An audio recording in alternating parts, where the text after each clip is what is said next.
Alright, what's up guys? It's Matt, back with another video for Matt's Math Tutorials. I missed last week because it was spring break and I completely forgot about making this video. So I'm going to upload two videos today. So this should be the first one. Be on the lookout for the second one. Alright, so after spring break, I'm now back in math class so I can start taking problems from my own homework. So this comes from Calculus 8th edition, section 7.1, problem 75. So find B such that line y equals b divides the region bounded by the graphs of the two equations into two regions of equal area. So it seems like we're going to have a region bounded by two graphs, and then we're going to want to split that in half. So let's get a picture going. We have y equals 9 minus x squared and y equals 0. So we start with our axes. Negative x squared would be like here, so that plus 9, about like that, approximately, and then y equals 0, of course, is just that line. So we're looking at this area right here, basically, and we want a line y equals b to approximately cut that in half. Now, of course, the difficulty of this problem is that you can't just cut it in half, from there to there, which is actually pretty much what my picture did, but that would obviously be wrong because it gets thicker towards the bottom. So this area would end up being more than that area if they were the same height. So really it's going to be somewhere more probably like there, but I don't feel like changing the picture.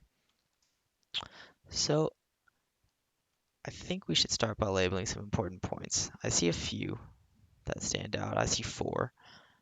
I see the intersection between the x-axis and the parabola, so right there and right there. And then I see the intersection between the parabola and our eventual line y equals b. So let's get these points just noted for the future. So I'm in calculus class, by the way, so we're obviously going to have to set up an integral here because we're dealing with an area under a curve. So we have to cut this area in half. So I think we should start with finding that area.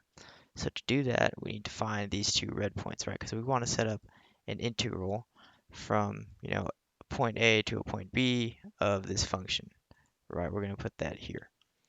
That's our eventual goal. So these points are pretty easy to find, obviously. This is just where 9 minus x squared equals 0, right? Because that's the parabola, and then it's going to equal 0. So obviously that's just 9 equals x squared. So x equals plus or minus 3. So that's negative 3 and that's positive 3. So we have an integral from negative 3 to positive 3. And what's our function? Our function is 9 minus x squared and then dx. So this is pretty easy integral to find. You start with, you could just put it in a calculator, and I don't know if that'd be allowed for this problem, but do it manually, why not? First, you find the antiderivative, which is going to be from the power rule. This one's pretty basic. You can just use power rule for both these terms. 9x minus x to the third over 3. And then technically a plus c out here, but with what we're about to do, that's going to cancel out. And so we're going to do this from negative 3 to 3. So first step, evaluate at 3, and then subtract the evaluation at negative 3. So at 3, that would be 9 times 3, 27, minus 3 squared, 27 over 3. That's 27 minus 9, that's 18. And now we're going to subtract the same thing evaluated at negative 3. So that would be, of course, just negative 27 minus negative 27 over 3. So that would be negative 27 plus, right, plus 9, which is negative 18.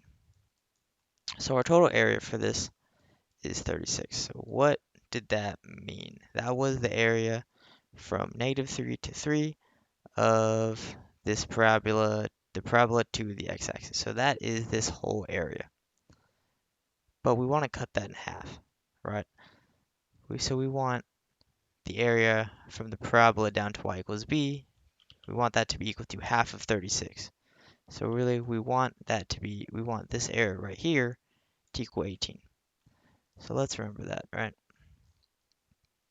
I'll go down here. So we want 18 equals, so we're going to set up another integral, but we don't really know these points yet. At least we don't have a numerical value, right? All we know that they're going to be where 9 minus x squared, right? This is what we know. 9 minus x squared equals, well, this is the line y equals b. So the y value, right, we're going to replace that y value with just b. And so now solving for x, we get 9 minus b equals x squared. And so x equals plus or minus root 9 minus b. So it's not very pretty to look at, but we do now know for a fact that this point is negative root 9 minus b, and this point is positive root 9 minus b. So we can actually put that right into the integral, even though, like I said, it doesn't look very good, but we can use this. It's b positive root 9 minus b. And so then what's our function, right? We put our function here. Well, it's going to be the parabola, right, minus x squared, minus this line b, because we want to find the distance between these, right? This, there. And we do that by subtracting, right? So that would be minus b dx.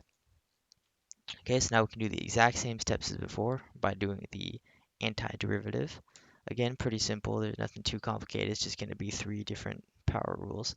So that'll be 9x, right? Minus x to the third over 3, and then minus bx. And this is our antiderivative. And we're going to do that from negative root 9 minus b to positive root 9 minus b. Okay, so this, if you're just going to put this in here, you get a root and then a third power, which is still going to have a root in it, and then another root. So I think there's probably a better way to do this. So let's start by factoring out an x, right? In fact, because they all have an x, at least one x, right? So if we factor out an x, we get 9. I'm going to put this b next to this 9 because they are like terms, technically. Because this b is just going to be a regular number, right? So 9 minus b, and then this is going to be minus x squared over 3, right? Because we factored out that one x. So now this is actually going to be much easier to deal with these specific numbers, these two roots. So like we did before, we're going to evaluate this one, and then we're going to subtract the evaluation of that one. So 9 minus root 9 minus b, x, well, that's just going to be, like I said, a root 9 minus b, and then 9 minus b, you might be starting to see why this is going to work out so well, minus, what's root 9 minus b squared? Well, by definition, it's just 9 minus b. And then divide by 3. So now we can't really do much with this at this point, but the inside of the parentheses we definitely can. So if you think we have 9 minus b here, and we have 9 minus b here, but it's divided by 3. So if you have a whole of something, and you're subtracting 1/3 of that thing, you're going to be left with 2/3 of that thing, right? If you have, 3 circles, and you subtract 1/3 of your total, right, you're just going to be left with those 2 circles. Okay, 2 circles, right? So, and that was 2/3 of your total.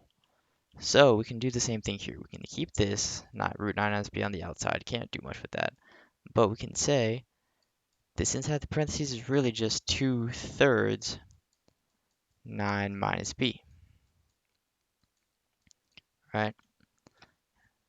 Because we had 9 minus b minus 1/3 of 9 minus b.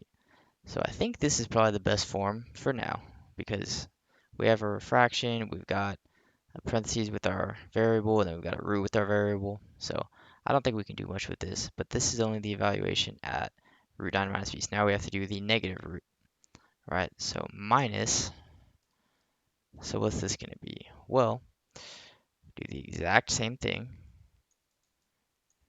I'm just going to kind of skip forward in this process here. 9 minus b, and then it's going to be again 9 minus b, and then it's going to be, well, actually, this is going to still be the same because this was squared, right? And obviously, squaring a number and squaring the negative of that number ends up being the same thing. So minus 9 minus b squared over 3, or not squared, just 9 minus b. Yeah, because it was already squared. So really, we're going to have the exact same thing inside the parentheses, except now it's going to, the whole thing's going to be negative. So it's still going to be, so right, the whole thing is going to be negative. So it's going to be either root 9 minus 3, not minus 3, 9 minus b.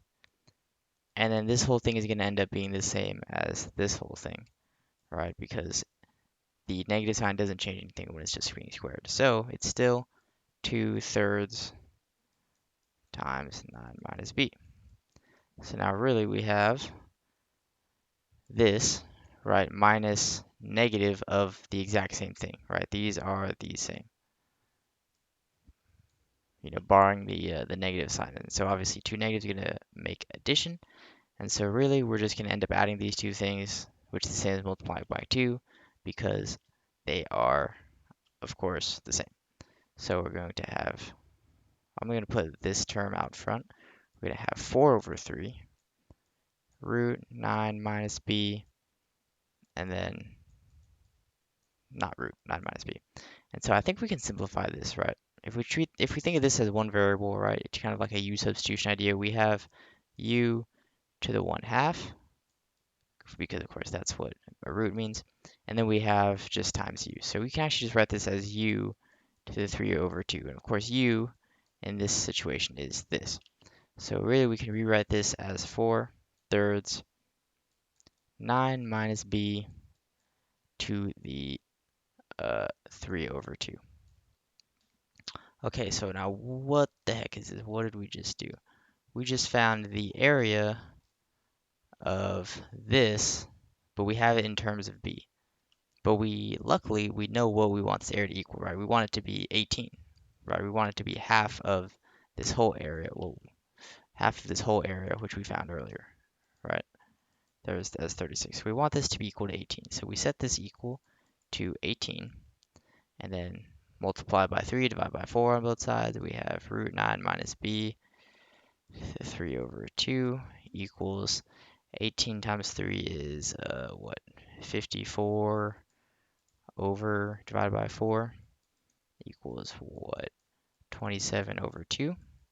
So we have 9 minus b to the 3/2 equals 27/2. So if we do both sides to an exponent of 2/3, right? By the exponent parentheses rule thing, you could just multiply this. You multiply this by this, so these are going to cancel out and be 1. So this is just going to be 9 minus b equals, and you have to do the same thing to this side, 2/3. So 9 minus b equals 27/2 to the power of 2/3. And then, of course, add b to both sides, and then you could just subtract 9, or no, not subtract 9, subtract this one. Put it on the other side. Put b on this side. And we have b equals 9 minus 27/2 to the 2/3. So at this point, I think you would have to use your calculator. I know this is a perfect cube, but I don't think that helps you all the way with this fraction and exponent.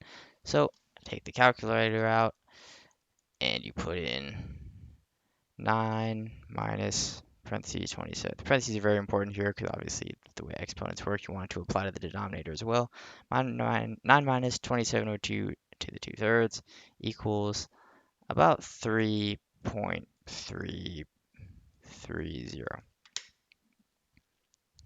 So we have b, we have the value of b. Is that what we wanted? Find b such that, yeah, so b is all we need. So we know that b is approximately 3.330. So now let's just double check to make sure this works. And we're just going to use calculator for this. So we already know, well, actually, I think we did that first integral by hand, this one. So let's actually just put that in the calculator. Fn int, I know you guys can't see what I'm doing, but I'm doing Fn int -3, 3, 9 minus x squared dx, and that is indeed 36. And now if we do Fn int from negative root 9 minus 3.330, and this shouldn't be exactly 18, this should be an approximation because this actually went on for who knows however many decimal places, probably infinite, right? That's probably a pretty good guess. But so from negative root 9 minus 3.33 to positive root 9 minus 3.33. And then, of course, the function itself was 9 minus x squared minus 3.33 dx. So this should be approximately 18.00169192. So I would say that's pretty good, which means that I think we did this one right. We found B. So let's just recap, because this was a pretty complicated problem, even though it took up like, what, 7 characters. So we had to find the whole area of the parabola down to the x-axis, and then divide that by 2 to find out what we should make this area, which is just the parabola down to some random line y equals b. And then we set that half area equal to an integral, right? Equal to this integral. We found the value of the integral in terms of just b, right? And then we set that equal to the number, the half number that we started with, and we just solved for the variable. So this is decimal. Hopefully this one wasn't too complicated. I know this was homework from well, a couple of days ago, so maybe you guys already did this problem. Or maybe you guys don't have the same homework that I do because you're just random people on the internet. Either way, I hope you found this helpful. If you have any questions, feel free to ask. If you have any recommendations for things that I should have done or things that I should keep doing, put that in the comments as well. And yeah, thank you for watching.